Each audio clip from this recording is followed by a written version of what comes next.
C'est une légende du 7e art qui s'est éteint aujourd'hui. Oui, pendant 6 décennies, l'acteur et réalisateur américain a campé une multitude de rôles mémorables grâce à un physique, vous l'avez dit, de jeune premier, à un sourire inimitable et un charisme fou. Lui qui est né en Californie, a incarné cette Amérique rêvée. On se souvient évidemment de lui dans Les Hommes du Président, aux côtés de Dustin Hoffman. Il campait un journaliste pendant le scandale du Watergate.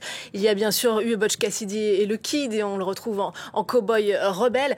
L'inoubliable histoire d'amour entre lui et Meryl Streep dans Out of Africa de Sidney Pollack, qui avait cumulé un nombre impressionnant d'Oscars. Je l'ai dit, il a vraiment eu un parcours truffé de classiques du cinéma qui restent dans l'histoire.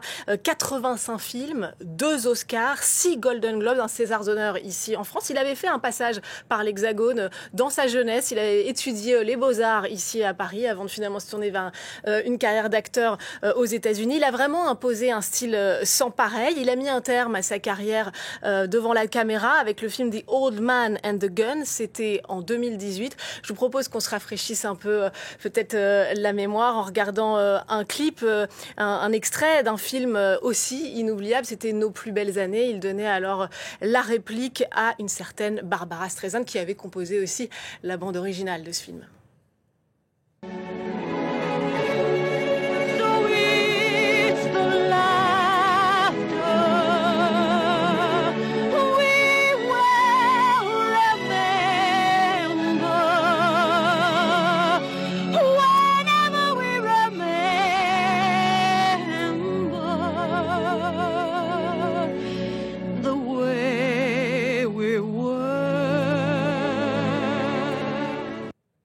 Acteur de génie, acteur de légende, il était aussi un réalisateur engagé. Exactement, et ce dès 1980, Robert Redford passe donc derrière la caméra, réalise son premier long métrage, des gens comme les autres, l'histoire d'une famille brisée par la mort d'un de ses fils, et une critique à peine voilée déjà de la société américaine qui, dit-il, est coincée dans son culte du bonheur et de la réussite, l'empêchant de voir la réalité comme elle l'est. Un coup de maître qui lui a valu donc l'un de ses 2 Oscars, des Golden Globes, le Golden Globe du meilleur réalisateur, et un talent pour la réalisation qu'il a réitéré à plusieurs reprises. On se souvient bien sûr des Hauts milieux coule une rivière avec un certain Brad Pitt. Sous surveillance, c'était son dernier film en tant que réalisateur en 2013.